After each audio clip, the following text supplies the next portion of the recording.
Reading through the Bible in one year, November 1st, 2 Kings chapter 14, 2 Timothy chapter 4, Hosea 7, and Psalms 120 through 122. In the second year of Israel's king Jehoash, son of Jehoahaz, Amaziah, son of Joash, became king of Judah. He was 25 years old when he became king. He reigned 29 years in Jerusalem. His mother's name was Jehoadan. She was from Jerusalem. He did what was right in Yahweh's sight, but not like his ancestor David. He did everything his father Joash had done. Yet the high places were not taken away, and the people continued sacrificing and burning incense on the high places. As soon as the kingdom was firmly in his grasp, Amaziah killed his servants who had killed his father the king. However, he did not put the children of the killers to death, as it is written in the book of the law of Moses, where Yahweh commanded, fathers are not to be put to death because of children, and children are not to be put to death because of fathers. Instead, each one will be put to death for his own sin. Amaziah killed 10,000 Edomites in Salt Valley. He took Selah in battle and called it Joktheel, which is still its name today. Amaziah then sent messengers to Jehoash, son of Jehoahaz, son of Jehu, king of Israel, and challenged him, "Come, let's meet face to face." King Jehoash of Israel sent word to King Amaziah of Judah, saying, the thistle in Lebanon once sent a message to the cedar in Lebanon, saying, "Give your daughter to my son as a wife." Then a wild animal in Lebanon passed by and trampled the thistle. "You have indeed defeated Edom, good for you, and you have become overconfident. Enjoy your glory and stay at home. Why should you stir up such trouble that you fall, you and Judah with you?"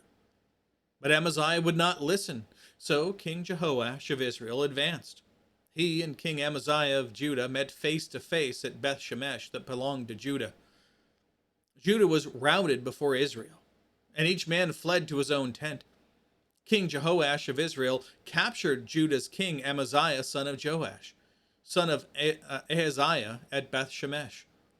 Then Jehoash went to Jerusalem and broke down 200 yards of Jerusalem's wall from the Ephraim gate to the corner gate. He took all the gold and silver and all the articles found in the Lord's temple and in the treasuries of the king's palace, and some hostages. Then he returned to Samaria. The rest of the events of Jehoash's reign, along with his accomplishments, his might, and how he waged war against King Amaziah of Judah, are written in the historical record of Israel's kings.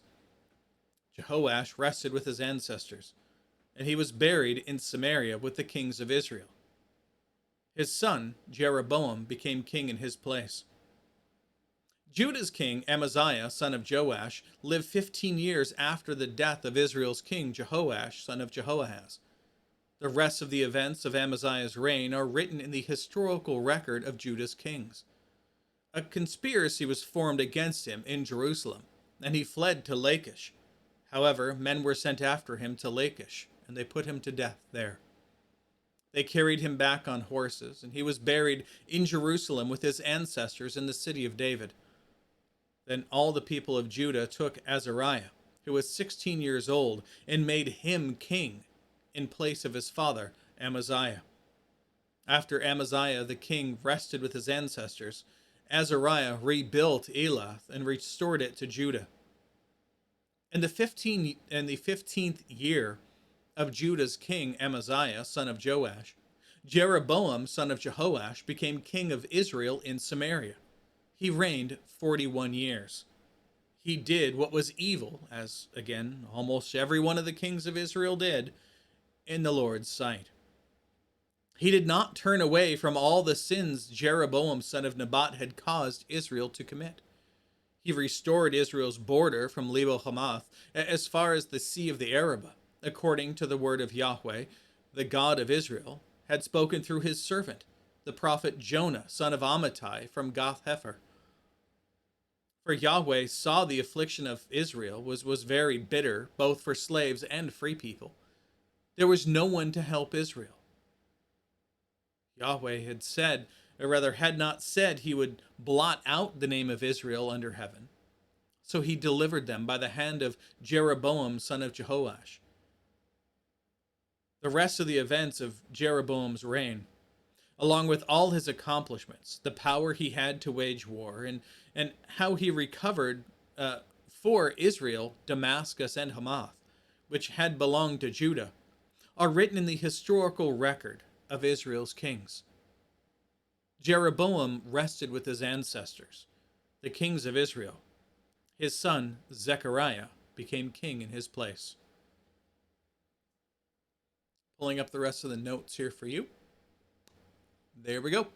Let's move on now to 2 Timothy chapter 4.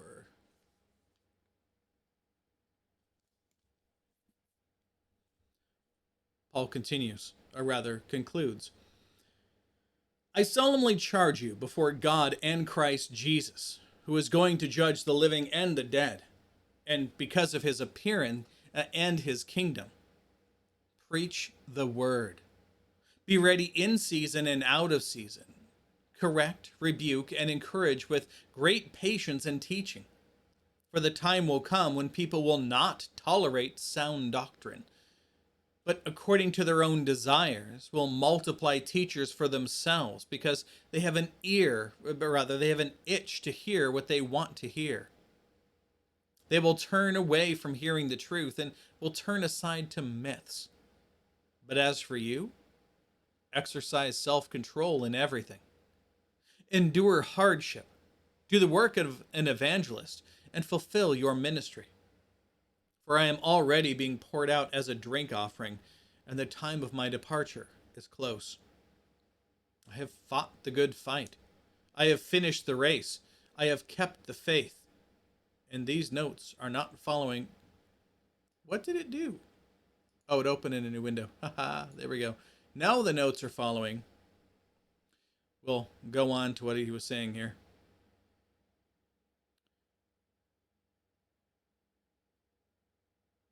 Verse 7, making sure we keep all the notes for you. I have fought the good fight. I have finished the race. I have kept the faith.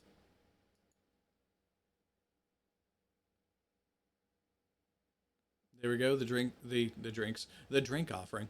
The notes are following along now. Logos is great. Don't get me wrong. I love Logos to death. But every once in a while, I do something dumb by accident. That's what I did. I accidentally clicked and dragged to open it up in a new window. And because of my own issues, I cause problems. Logos is great. I'm the one who was messing up. Okay, let's continue on. Verse 7. I have fought the good fight. I have finished the race. I have kept the faith. There is reserved for me the crown of righteousness, which the Lord, the righteous judge, will give me on that day, again, the day of Jesus Christ. And not only to me, but to all those who have loved his appearing.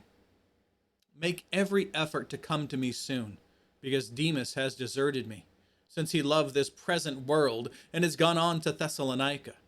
Crescens has gone to Galatia, and Titus to Dalmatia. Only Luke is with me. Bring Mark with you, for he is useful to me in the ministry. I have sent Tychicus to Ephesus. When you come, bring the cloak I left in Troas with Carpus, as well as the scrolls, especially the parchments. Alexander the coppersmith did great harm to me. The Lord will repay him according to his works. Watch out for him yourself, because he strongly opposed our words. At my first defense no one stood by me, but everyone deserted me. May it not be counted against them. But the Lord stood with me and strengthened me, so that I might fully preach the word, and all the Gentiles might hear it. So I was rescued from the lion's mouth.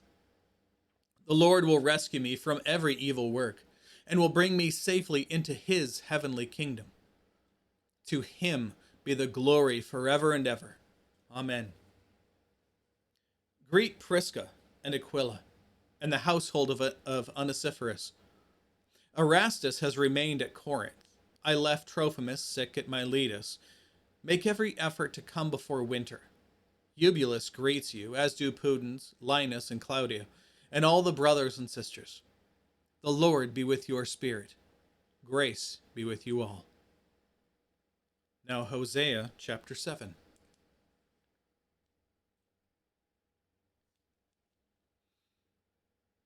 Now we're picking up again here, not in 7 verse 1 and 2, but in verse 3. Because as we went over yesterday, the text concludes at 7 verse 2 that we had been previously reading. So we begin in verse 3. They please the king with their evil, the princes with their lies. All of them commit adultery. They are like an oven heated by a baker who stops stirring the fire from the kneading of the dough until it is leavened. On the day of our king, the princes are sick with the heat of wine. There is a conspiracy with traitors. For they, their hearts like an oven, draw him into their oven. Their anger smolders all night, and in the morning it blazes like a flaming fire. All of them are as hot as an oven. They consume their rulers. All their kings fall. Not one of them calls on me. Ephraim has allowed himself to get mixed up with the nations. Ephraim is unturned bread baked on a griddle. Foreigners consume his strength, but he does not notice. Even his hair is streaked with gray, but he does not notice. Israel's arrogance testifies against them. Yet they do not return to Yahweh their God. And for all this, they do not seek him. So Ephraim has become like a silly, senseless dove.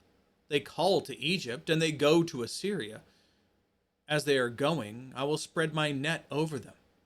I will bring them down like birds of the sky. I will discipline them in accordance with the news that reaches their assembly. Woe to them, for they fled from me. Destruction to them, for they rebelled against me. Though I want to redeem them, they speak lies against me. They do not cry to me from their hearts. Rather, they wail on their beds. They slash themselves for grain and new wine. They turn away from me. I trained in strength in their arms, but they plot evil against me. They turn, but do not know, they turn, but not to what is above. They're like a faulty bow. Their leaders will fall by the sword because of their insolent tongue. They will be ridiculed for this in the land of Egypt. Let's move on now to Psalms 120 through 122.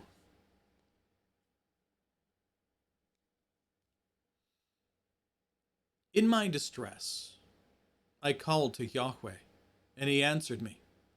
Yahweh, rescue me from lying lips and a deceitful tongue. What will he give you, and what will he do to you, you deceitful tongue? A warrior's sharp arrows with burning charcoal. What a mystery that I have stayed in Meshach, that I have lived among the tents of Kedar. I have dwelt too long with those who hate peace. I am for peace, but when I speak, they are for war.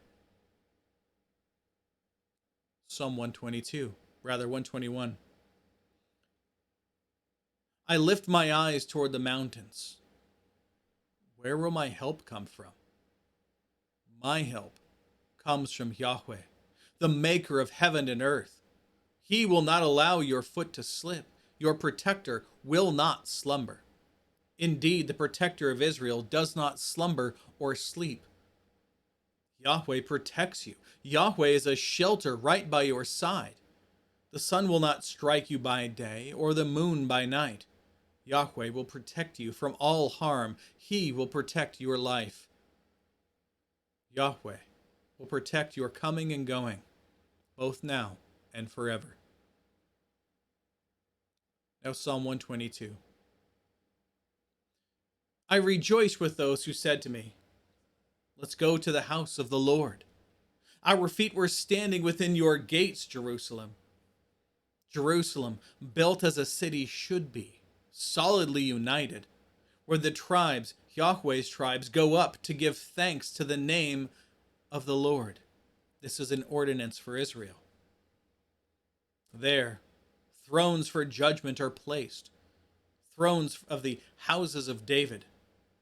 Pray for the well-being of Jerusalem. May those who love you be secure. May there be peace within your walls, security within your fortresses. Because of my brothers and friends, I will say, may peace be in you. Because of the house of the Lord our God, I will pursue your prosperity. And that is all for today. So, once again, God willing, we'll be back tomorrow. Behold, the word of the Lord.